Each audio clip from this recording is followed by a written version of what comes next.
I was just finishing with the brakes and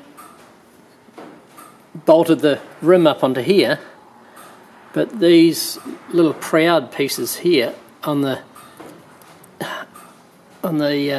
harbors doesn't quite meet the diameter of the inside of the rim, so I've had to take a little piece off there.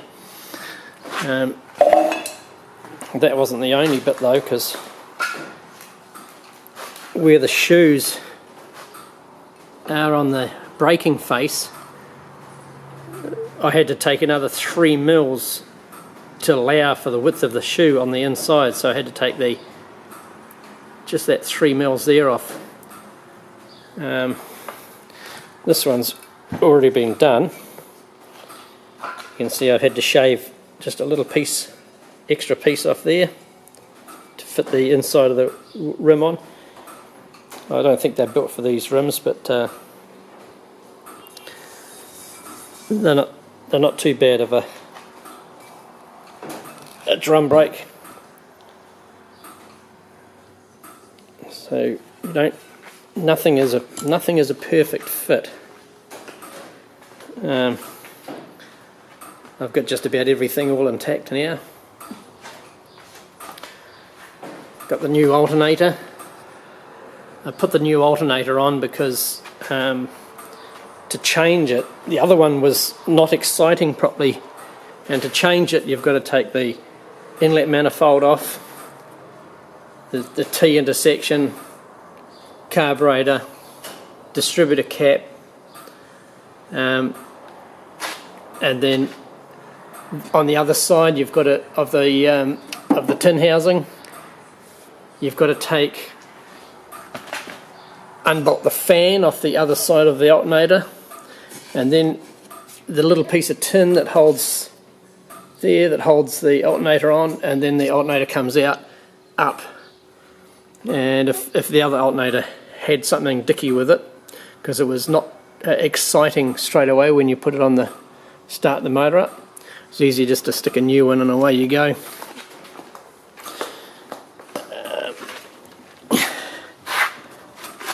Just about finished in here. Made some new brake lines up, new boots, the gearbox.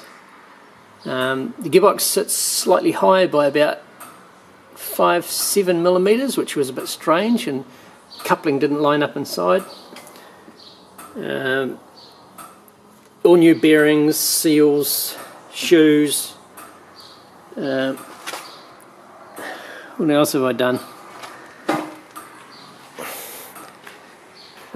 New carpet, new safety belts. The safety belts now suit the seats. I actually redid the seat mounts because they had old pieces of steel bolted down onto them. Got the front, all the new disc brakes in the front. They're working absolutely brilliant. The wheel axle width from side to side is slightly larger now, and I've got on this side, the passenger side, I haven't got quite as much clearance as I had before, so we get a little bit of scraping when I set the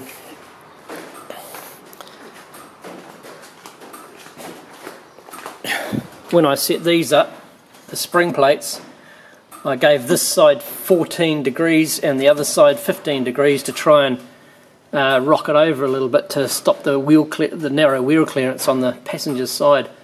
I do not know why the wheel clearance is slightly different between the passengers and the driver's side, but hopefully just letting this corner come up a little bit will make that corner, or this corner go down a little bit, make that corner go up a little bit and give me a little bit of extra clearance that'll stop it from scraping.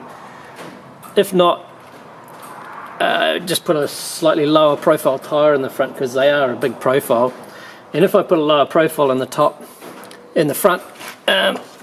It'll drop it to the ground, give me that extra sexy look. Still got to put a number plate thing because I'm not going to put the big bars around the back of this one. Also got these to put on. These are a couple of spacers, because when you make a sand buggy, these spacers will fit in behind here, up in behind there, and it'll pull your caster out between the kingpins bolts. It should have the bottom one should be on a positive, so it should be out the front, to give you you know, your straight line driving on the open highway. But this one's actually, now that I've dropped the whole thing down, this one's actually got a slight negative caster, so hopefully this one here, it's about 10 mils, it'll bring it into a positive, I think, by about 5 mils.